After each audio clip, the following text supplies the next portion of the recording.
18,000 ಇಂದ ನಮ್ಮ ಹತ್ರ ಚಾಪ್ ಕಟರ್ಸು ಸಿಗ್ತಾ ಇದೆ. ಒಂದು ವಿತೌಟ್ ಗೇರು, ವಿತ್ ಗೇರು, ಆಮೇಲೆ ವಿತ್ ಗೇರು ವಿತ್ ರಿವರ್ಸ್ ಗೇರು. ಎಲ್ಲದರಲ್ಲೂ ನಿಮಗೆ 3 HP ಪಕ್ಕಾ ಕಾಪರ್ ವೈಂಡಿಂಗು ಮೋಟರ್ ಸಿಗುತ್ತೆ ಸರ್. ಇದ್ರ ಜೊತೆ ನಿಮಗೆ ಕನ್ವೇರ್ ಬೆಲ್ಟ್ ಸಿಗುತ್ತೆ sir. Stainless steel, double side sharpness ಇರುತ್ತೆ ಸರ್. ನಿಮಗೆ ಮನೆ ಕರೆಂಟಲ್ಲೇ ಯೂಸ್ ಮಾಡ್ಕೋಬೋದು ಸರ್. ಇದು 1 ಗಂಟೆಗೆ 1500 kg ಇಂದ 2000 kg ವರೆಗೂ ಕಟ್ ಆಗುತ್ತೆ. ಆಫ್ ಮಾಡಿನೇ ಗೇರ್ ಚೇಂಜ್ ಮಾಡಬೇಕು.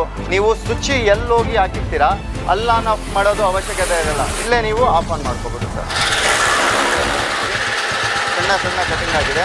ಜೋಳದ ತನೆ ಎಲ್ಲ ಕೊಟ್ಟು ತೋರಿಸ್ಕೊಡ್ತೀವಿ. ಇದು ಲಾಂಗ್ ಕಟಿಂಗ್ ಅಲ್ಲಿ ಇಕ್ಕಿದೀವಿ ನಾವು. 1 ಇಂಚು 1.5 ಇಂಚಲ್ಲಿ ಕಟಿಂಗ್ ಬಂದಿದೆ. ಆಮೇಲೆ ಜೋಳನೂ ನೋಡ್ಬೋದು ನೀವು ಯಾವ ಥರ ಕಟಿಂಗ್ ಆಗಿದೆ ಅಂತ.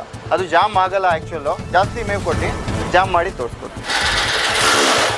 ನೋಡಿ ಸರ್, ಜಾಮ್ ಮಾಡಿದ್ದೀವಿ. ಸ್ವಿಚ್ ಐತೆ ಅಲ್ವಾ, ಈ ಕಡೆ ಮಾಡಿದ್ರೆ ಏನಾಗುತ್ತೆ, ಈಗ ನೋಡಿ ಜಾಮ್ ಆಗಿದೆ. ನಾವು ರಿವರ್ಸನ್ನು ಕಟ್ತಿದ್ದೀವಿ. ಬೆಲ್ಟನ್ನು ನಾವು ನೋಡ್ಬೋದು ಯಾವ ಥರ ರಿವರ್ಸ್ ಬರ್ತಾ ಇದೆ ಅಂತ.